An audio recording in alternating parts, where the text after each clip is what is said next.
Hi friends, welcome to ക്രിസിൽ. Indian premier ലീഗിലെ ഏറ്റവും നിർണായകമായ മത്സരത്തിൽ ഇന്ന് മുംബൈ ഇന്ത്യൻസ് പഞ്ചാബ് കിങ്സിനെ നേരിടുകയാണ്. ഒരു ന്യൂട്രൽ വെന്യൂ അല്ലെങ്കിൽ ഒരു നിഷ്പക്ഷ വേദി എന്ന് പറയാവുന്ന രാജസ്ഥാനിലെ ജയ്പൂരിലെ സവായ് മാൻസിംഗ് സ്റ്റേഡിയത്തിലാണ് ഈ മത്സരം നടക്കാനായിട്ട് പോകുന്നത്. ഈ മത്സരത്തിൽ വിജയിക്കുന്ന ടീമുകൾക്ക് എന്തായാലും ഡെഫിനറ്റ് ആയിട്ടും ആദ്യ 2 സ്ഥാനങ്ങൾ ഉറപ്പിക്കാനായിട്ട് സാധിക്കും. അതുകൊണ്ട് തന്നെ ആ ഒരു ഇനീഷ്യൽ സ്റ്റേജിലുള്ള 2 പൊസിഷൻ എന്ന് പറയുന്നത് വളരെ ക്രൂഷ്യലാണ്.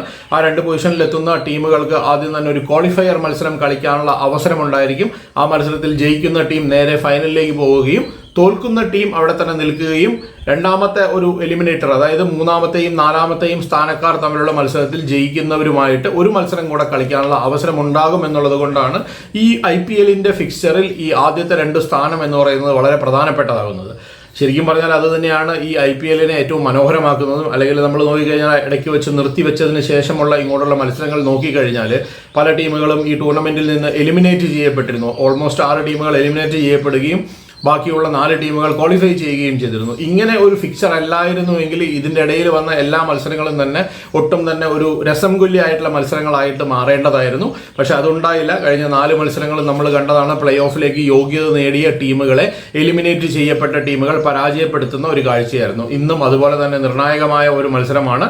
പോയിന്റ് ടേബിളിൽ 4ാമത് നിൽക്കുന്ന മുംബൈ ഇന്ത്യൻസ് ആണ് പഞ്ചാബ് കിങ്സിനെ നേരിടുന്നത്. ജയിക്കുന്ന ടീം ആദ്യത്തെ 2 പൊസിഷനിൽ ഒരു സ്ഥാനം ഉറപ്പിക്കുമെന്ന് നമുക്ക് പ്രതീക്ഷിക്കാം. അതുപോലെ തന്നെ അടുത്ത മത്സരം നടക്കാൻ പോകുന്നത് ഈ ലീഗ് റൗണ്ടിലെ അവസാന മത്സരമാണ്. Royal challengers Bangalore Lucknow super ജയൻസിനെ നേരിടുകയാണ്.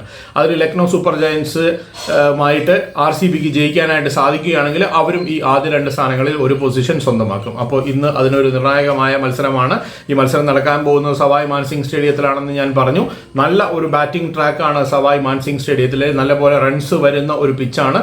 ഏകദേശം 200-ന് മുകളിലുള്ള ഒരു സ്കോറാണ് ഇവിടെ ഈ കഴിഞ്ഞ കുറച്ച് മത്സരങ്ങളായിട്ട് ഒരു പാർ സ്കോറായിട്ട് നമ്മൾ കാണുന്നത്. ഈ മത്സരത്തിൽ അങ്ങനെ തന്നെ ആയിരിക്കും എന്ന് പ്രതീക്ഷിക്കാം. ഏതായാലും നമ്മൾ ഇരു ടീമുകളുടെയും ഒരു പ്രോബബിൾ 11 പരിശോധിക്കുകയാണെങ്കിൽ മുംബൈ ഇന്ത്യൻസിലേക്ക് വരുമ്പോൾ രോഹിത് ശർമ്മയും റിയാൻ റിക്കിൾട്ടനും തന്നെയാണ് ഓപ്പണിംഗ് സ്ലോട്ടിൽ ഉണ്ടാവുക. രണ്ടുപേരും മികച്ച ഫോമിലാണ്.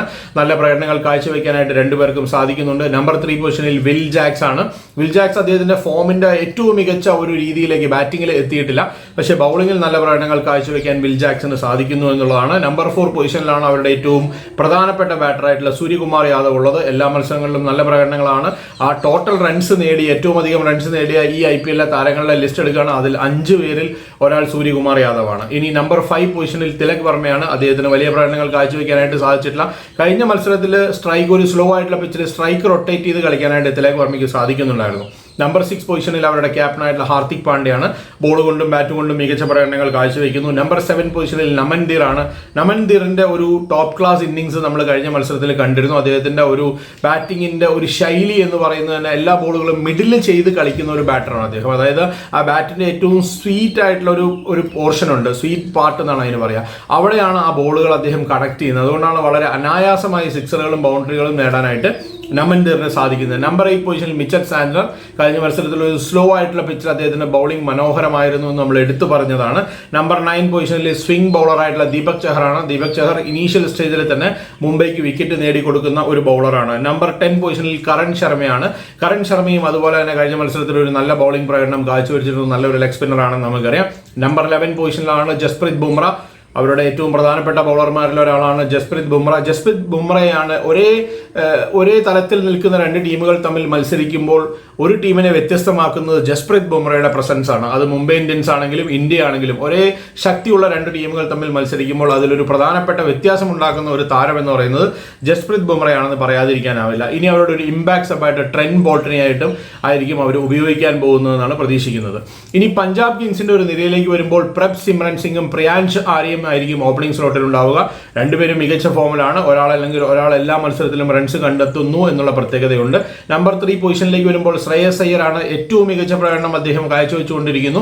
നല്ലപോലെ മുന്നിൽ നിന്ന് നയിക്കാൻ അദ്ദേഹത്തിന് സാധിക്കുന്നു. നമ്പർ 4 പൊസിഷനിൽ ജോഷ് ഇംഗ്ലീഷ് ആണ്. നല്ല ഒരു ബാറ്ററാണ്, ഒരു ലോകോത്തര താരമാണ് ജോഷ് ഇംഗ്ലീഷ്. നമ്പർ 5 പൊസിഷനിൽ അവരുടെ ഇമ്പാക്ട് പ്ലെയർ ആയിട്ടുള്ള ശശാങ്ക് സിംഗ് ആണ്. ഏറ്റവും മികച്ച ഒരു ബാറ്ററാണ്. നല്ലപോലെ ഫിനിഷ് ചെയ്യാൻ പറ്റുന്ന ഒരു താരമാണ്. നമ്പർ 6 പൊസിഷനിൽ യങ്സ്റ്റർ ആയിട്ടുള്ള നെഹൽ വധേരയും അതുപോലെ തന്നെ ഒരു മികച്ച പ്രകടനം കാഴ്ചവെക്കുന്നു. നമ്പർ 7 പൊസിഷനിലേക്ക് വരുമ്പോൾ അവിടെ മാർക്കസ് സ്റ്റോയിനിസ് ആണ്. മാർക്കസ് സ്റ്റോയിനിസിന്റെ കഴിഞ്ഞ മത്സരത്തിലെ ഒരു ബാറ്റിംഗ് പ്രകടനമൊക്കെ നമ്മൾ കണ്ടതാണ്. അദ്ദേഹം നല്ല ഒരു ബാറ്ററാണെന്ന് നമുക്കറിയാം. അതുപോലെ തന്നെ നമ്പർ 8 പൊസിഷനിലേക്ക് വരുമ്പോൾ അസ്മത്തുള്ള ഒമർസായി ആണ് കഴിഞ്ഞ മത്സരത്തിലെല്ലാം കളിച്ചത്. അദ്ദേഹം ആയിരിക്കുമോ അതോ അതിന് പകരമായിട്ട് കെയിൽ ജാമിയസൺ എന്ന് പറയുന്ന ന്യൂസിലൻഡിന്റെ ഓൾറൗണ്ടർ ഉണ്ട്, ഫാസ്റ്റ് ബോളിംഗ് ഓൾറൗണ്ടറാണ്. അദ്ദേഹമായിരിക്കുമോ കളിക്കാൻ പോകുന്നതെന്ന് നമുക്ക് നോക്കാം. ഏതായാലും നമ്പർ 9 പൊസിഷനിലേക്ക് വരുമ്പോൾ മാർക്കോ യാൻസൺ, ബോൾ നല്ലപോലെ സ്വിംഗ് ചെയ്യിക്കാൻ പറ്റുന്ന സൗത്ത് ആഫ്രിക്കൻ പേസറാണ് Marco Jansen. Number 10 Harpreet Brar ആണ്, ലെഫ്റ്റ് ആം സ്പിന്നർ ആണ്, നല്ല വിക്കറ്റ് ടേക്കിംഗ് ബോളറാണ്, നല്ലപോലെ ടൈറ്റ് ആയിട്ട് എറിയാൻ പറ്റുന്ന ഒരു ബോളറാണ് ഹർപ്രീത് ബ്രാർ. നമ്പർ 11 പൊസിഷനിൽ അർഷദീപ് സിംഗ് ആണ്, മനോഹരമായി ബോൾ സ്വിംഗ് ചെയ്യിക്കുന്ന മികച്ച ഒരു ബോളറാണ് അർഷദീപ് സിംഗ്. അതുപോലെ തന്നെ നമ്പർ 12 പൊസിഷൻ, അതായത് ഒരു ഇമ്പാക്റ്റ് ആയിട്ട് ഈ മത്സരത്തിൽ അവർ യുസി ചഹലിനെ ഉപയോഗിക്കുമെന്നാണ് നമ്മൾ പ്രതീക്ഷിക്കുന്നത്. കഴിഞ്ഞ മത്സരത്തിൽ പ്രവീൺ ദുബെ ആയിരുന്നു, കാരണം യുസി ചഹലിന് ചെറിയൊരു പരിക്കുണ്ടായിരുന്നു, പക്ഷേ ആ പരിക്കിൽ നിന്ന് മോചിതനായി എന്നാണ് പറയപ്പെടുന്നത്. ഇനി നമ്മൾ ഇരു ടീമുകളുടെയും ഒരു ശക്തിയും ദൗർബല്യവും ഒക്കെ നോക്കുമ്പോൾ മുംബൈ ഇന്ത്യൻസിൽ തിലക് വർമ്മയുടെ ബാറ്റിംഗ് മാത്രമാണ് കുറച്ചൊരു കൺസേൺ ഉള്ളത്. പക്ഷേ കഴിഞ്ഞ മത്സരത്തിൽ സ്ലോ ട്രാക്കിൽ നല്ലപോലെ സ്ട്രൈക്ക് റൊട്ടേറ്റ് ചെയ്ത് കളിക്കാനായിട്ട് അദ്ദേഹത്തിന് സാധിക്കുന്നുണ്ടായിരുന്നു. ബൗളിംഗ് ഡിപ്പാർട്ട്മെന്റ് എല്ലാം തന്നെ ഒരു എണ്ണയിട്ട യന്ത്രം പോലെയാണ് മുംബൈയുടെ പ്രവർത്തിച്ചുകൊണ്ടിരിക്കുന്നത്. പഞ്ചാബ് കിങ്സിന്റെ ടീമിലേക്ക് വരുമ്പോൾ പഞ്ചാബ് കിങ്സിന്റെ ഒരു പ്രധാനപ്പെട്ട കാര്യം എന്ന് പറയുന്നത് അവരുടെയും ഈ ബാറ്റിംഗ് ഡിപ്പാർട്ട്മെന്റ് എന്ന് പറയുന്നത് വളരെ സ്ട്രോങ് ആണ്. എല്ലാവരും തന്നെ മികച്ച ഫോമിലാണ്. രണ്ട് ടീമുകൾ നമ്മൾ കമ്പയർ ചെയ്ത് നോക്കുകയാണെങ്കിൽ ചെറിയ ഒരു വ്യത്യാസമുള്ളത് മുംബൈയുടെ ബോളിംഗിൽ മാത്രമാണ്. പഞ്ചാബുമായിട്ട് കമ്പയർ ചെയ്യുമ്പോൾ മുംബൈയുടെ ബോളിംഗ് കുറച്ചും കൂടെ ഒരു ബെറ്റർ ആയിട്ടുള്ള ഒരു ബോളിംഗ് ആണോ എന്ന് നമുക്ക് തോന്നുന്നു. കാരണം എന്താണെന്ന് വെച്ച് കഴിഞ്ഞാൽ അത്രത്തോളം ലോകോത്തര ബൗളർമാർ അവരുടെ നിരയിൽ ഉണ്ട് എന്നുള്ളതാണ് അവർക്കൊരു ബോളിംഗിൽ ചെറിയൊരു അഡ്വാൻറ്റേജ് നൽകുന്നത്. ബാറ്റിങ്ങിൽ നമ്മൾ നോക്കുകയാണെങ്കിൽ പലരും പുതുമുഖ താരങ്ങളാണ് പഞ്ചാബ് കിങ്സിൻ്റെത്, അത്ര വലിയ എക്സ്പീരിയൻസ്ഡ് ആയിട്ടുള്ള താരങ്ങളല്ല.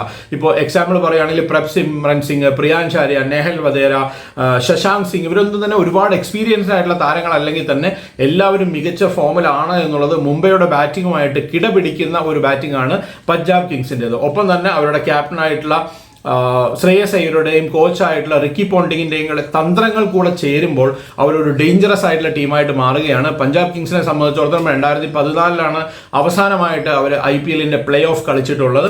അതിനുശേഷം ആദ്യമായിട്ടാണ് അവർ പ്ലേ ഓഫ് മത്സരത്തിന് തയ്യാറെടുക്കുന്നത്. ആ ഒരു പ്ലേ ഓഫ് മത്സരത്തിലേക്ക് വരുമ്പോൾ ഈ മത്സരം ജയിച്ച് ആ ഒരു ടോപ്പ് 2 എത്താനായിട്ടായിരിക്കും അവർ ശ്രമിക്കുക എന്നുള്ള കാര്യത്തിൽ യാതൊരു സംശയവുമില്ല. ഏതായാലും ഒരു തീപാറുന്ന മത്സരമായിരിക്കും ഇത് എന്നുള്ള കാര്യത്തിൽ ഉറപ്പാണ്. കാരണം ആദ്യ 2 സ്ഥാനങ്ങൾ ഉറപ്പിക്കാനുള്ള ഒരു പോരാട്ടമായതുകൊണ്ട് തന്നെ രണ്ട് ടീമുകളും അതിനെ ലൈറ്റ് ആയിട്ട് എടുക്കാനുള്ള സാധ്യതയില്ല. ഇനി നമ്മളൊരു ഫാന്റസി പിക്കിലേക്ക് പോവുകയാണ്. രോഹിത് ശർമ്മയെ നമ്മൾ ഉൾപ്പെടുത്തുകയാണ്, വിൽ ജാക്സനെ ഉൾപ്പെടുത്തുന്നു, അതുപോലെ തന്നെ സൂര്യകുമാർ യാദവിനെ ഒരിക്കലും ഒഴിവാക്കാനായിട്ട് സാധിക്കില്ല, അദ്ദേഹത്തിനെ ഉൾപ്പെടുത്തുകയാണ്. ഹാർദിക് പാണ്ഡ്യ ഉൾപ്പെടുത്തുകയാണ്, ഹാർദിക് പാണ്ഡ്യയാണ് ടീമിന്റെ ക്യാപ്റ്റനായിട്ട് വെച്ചിരിക്കുന്നത്. മിച്ചൽ സാന്ത്നറെ ഉൾപ്പെടുത്തുന്നു, ബോൾ കൊണ്ട് നല്ല പ്രകടനങ്ങൾ കാഴ്ചവെക്കുന്നുണ്ട്. ജസ്പ്രീത് ബുംറയെ നമുക്കറിയാം ഒഴിവാക്കാൻ പറ്റാത്ത താരമാണ്, അദ്ദേഹത്തിനെയും ഉൾപ്പെടുത്തുകയാണ്. ഇനി പഞ്ചാബിലേക്ക് വരുമ്പോൾ പ്രഭ് സിമ്രൻ സിംഗിനെ ഉൾപ്പെടുത്തുകയാണ്, നല്ല ഫോമിലാണ് അദ്ദേഹം. ശ്രേയസ് അയ്യരെ ഉൾപ്പെടുത്തുന്നു, അദ്ദേഹത്തിനെ തന്നെയാണ് വൈസ് ക്യാപ്റ്റനായിട്ട് വെച്ചിരിക്കുന്നത്. ശ്രേയസ് അയ്യർ മികച്ച ഫോമിലാണ്. അതുപോലെ ശശാങ്ക് സിംഗിനെയും ഉൾപ്പെടുത്തുകയാണ്. ഒരു മിഡിൽ ഓർഡറിൽ നല്ല സോളിഡ് ആയിട്ടുള്ള ഒരു ബാറ്റിംഗ് പെർഫോമൻസ് ആണ് ശശാങ്കിന്റെ ഭാഗത്ത് നിന്ന് വരുന്നത്. ഹർപ്രീത് ബ്രാറിനെ ഉൾപ്പെടുത്തുകയാണ്, ഒരു വിക്കറ്റ് ടേക്കിംഗ് ബോളർ ആയതുകൊണ്ടാണ് അദ്ദേഹത്തിനെ ഉൾപ്പെടുത്തുന്നത്. അതുപോലെ തന്നെ അർഷദീപ് സിംഗിനെയും ഉൾപ്പെടുത്തുന്നു, മികച്ച ഒരു ബൗളിംഗ് പ്രകടനം കാഴ്ചവെക്കുമെന്നുള്ള പ്രതീക്ഷയെ. ഞാൻ ആദ്യം പറഞ്ഞതുപോലെ തന്നെ ഇരു ടീമുകൾക്കും നിർണായകമായ മത്സരം. ആദ്യ 2 സ്ഥാനങ്ങളിൽ ഏത് ടീമായിരിക്കും ആദ്യം എത്തുക എന്ന് ഇന്ന് രാത്രിയോടുകൂടി അറിയാനായിട്ട് സാധിക്കും. ഒരു നല്ല മത്സരം കാണാൻ സാധിക്കട്ടെ എന്ന് ആശംസിക്കുകയാണ്. മറ്റൊരു വീഡിയോ ആയിട്ട് വീണ്ടും കാണാം. ബൈ.